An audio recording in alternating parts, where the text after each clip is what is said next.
Krishna book reading अध्याय 2 भाग 3। उस समय ब्रह्मा जी नारद जैसे ऋषियों तथा अन्य देवताओं अन्य अनेक देवताओं के साथ कंस के घर में अदृश्य रूप में प्रकट हुए। वे भक्तों को अत्यंत प्रिय एवं उनकी कामनाओं को पूर्ण करने वाली चुनी हुई स्तुतियों से भगवान की प्रार्थना करने लगे। उनके पहले शब्दों द्वारा एक घोषणा होती थी कि भगवान अपने प्राण के सच्चे होते हैं, जैसा कि भगवद गीता में कहा गया है। श्री कृष्ण इस भौतिक जगत में पवित्र आत्माओं की रक्षा करने तथा दुष्टों को विनाश करने के लिए अवतरित होते हैं। यही उनका प्राण है। देवता जान गए थे कि उनके अपने प्राण को पूरा करने के लिए उन्होंने देवकी के गर्भ में वास किया। देवता परम प्रसन्न थे कि भगवान अपना उद्देश्य पूरा करने के लिए प्रकट हो रहे हैं। अतः उन्होंने उन्हें सत्यम परम कहकर संबोधित किया। प्रत्येक व्यक्ति सत्य की खोज में लगा है, यही जीवन की दार्शनिक रीति है। देवतागण जानकारी देते हैं कि परम सत्य कृष्ण ही है। वे जो पूर्णतः कृष्ण मानव भावित हो जाता है, वह परम सत्य को प्राप्त कर सकता है। कृष्ण ही परम सत्य है। शाश्वत काल की तीन अवस्थाओं में सत्य है।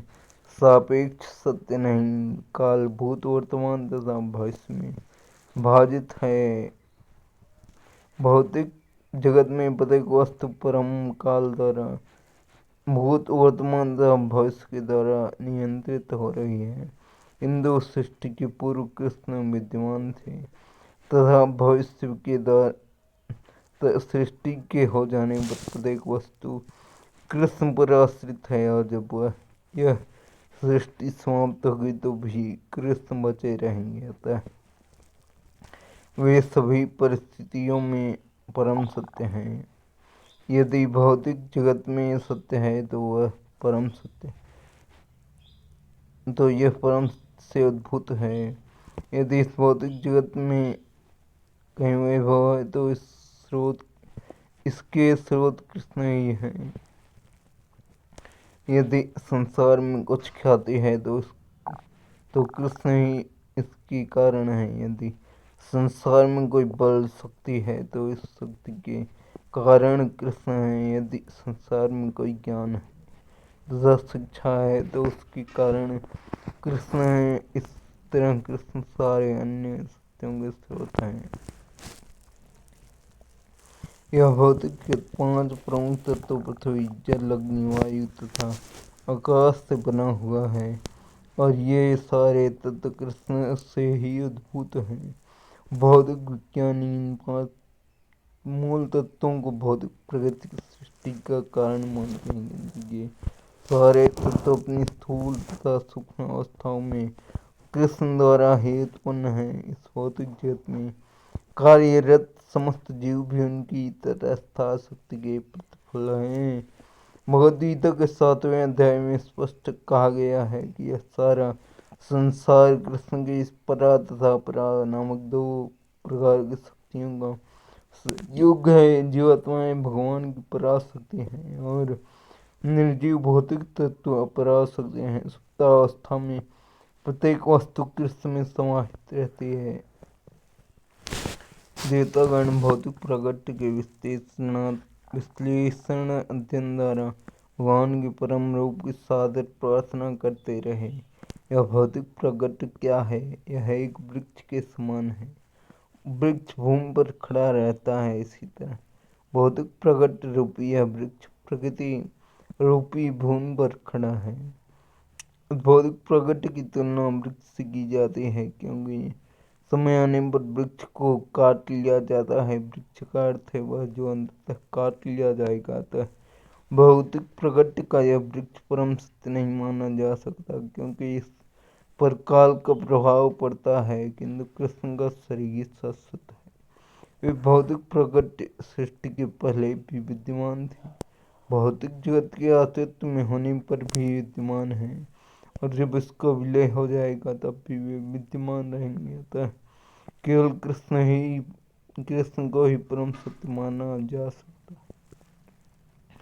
कठोपनिषद में भी प्रगति रूपी वृक्ष पर खड़े हुए भौतिक जगत रूपी वृक्ष का उदाहरण मिलता है। इस वृक्ष में दो प्रकार के फल होते हैं, सुख तथा दुख।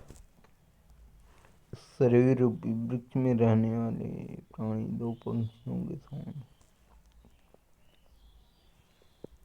पंक्तियों के समान होते हैं।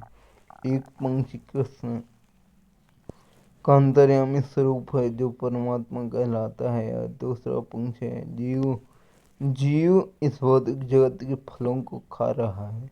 कभी यह सुख का फल खाता है तो कभी दुख का फल, किंतु दूसरा पंछी सुख या दुख के फलों को खाने में रुचि नहीं लेता, क्योंकि वह आत्मतुष्ट है। कठोपनिषद में कहा गया है कि इस शरीर रूपी वृक्ष का एक पंछी फल खा रहा है और दूसरा केवल साक्षी रूप में देख रहा है। इस वृक्ष की जड़ें 3 दिशाओं में फैली हैं। इसका अर्थ यह हुआ कि वृक्ष की ये जड़ें प्रकृति के 3 गुण सतो, रजो तथा तमोगुण हैं। जिस प्रकार वृक्ष की जड़ें फैलती हैं, उसी प्रकार प्रकृति के 3 गुण सतो, रजो तथा तमो के संसर्ग से मनुष्य अपनी जीवन अवधि बढ़ाता है। इन फलों का स्वाद 4 प्रकार का है, धर्म, अर्थ, काम तथा मोक्ष। प्रकृति के तीनों गुणों के साथ विभिन्न प्रकार के संसर्गों के फलस्वरूप जीव विभिन्न प्रकार के धर्म, अर्थ, काम तथा मोक्ष का स्वाद लेता है। व्यवहारिक रूप में सारा भौतिक कार्य अज्ञान तमोगुण में किया जाता है, किंतु 3 प्रकार के गुण होने से कभी कभी यह अज्ञान तमोगुण सतो या रजोगुण से आच्छादित रहता है। इन भौतिक फलों का स्वाद 5 इंद्रियों द्वारा ग्रहण किया जाता है। 5 इंद्रियां जिनके द्वारा ज्ञान अर्जित किया जाता है 6 प्रकार के कोढ़ों दोषों से प्रभावित होती हैं, शोक, मोह, दुर्बलता, मृत्यु, भूख तथा प्यास। यह भौतिक शरीर या भौतिक जगत 7 कोषों आवरणों से ढका है, त्वचा, पेशी, मांस, मज्जा, अस्थि, वसा तथा वीर्य। वृक्ष की 8 शाखाएं पृथ्वी, जल, अग्नि, वायु, आकाश, शून्य, मन, बुद्धि तथा अहंकार। इस शरीर में 9 द्वार हैं, 2 आंखें, 2 कान, 2 नथुने, 2 कान, 1 मुंह, 1 स्तन, 1 गुदा। और इस शरीर के भीतर 10 प्रकार की आंतरिक वायु है, प्राण, अपान, उदान, समान, व्यान, समान इत्यादि, जैसा कि ऊपर कहा जा चुका है। इस वृक्ष पर बैठे 2 जीवात्मा, 2 पंछी जीवात्मा और अंतर्यामी भगवान है।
Krishna book reading Hindi.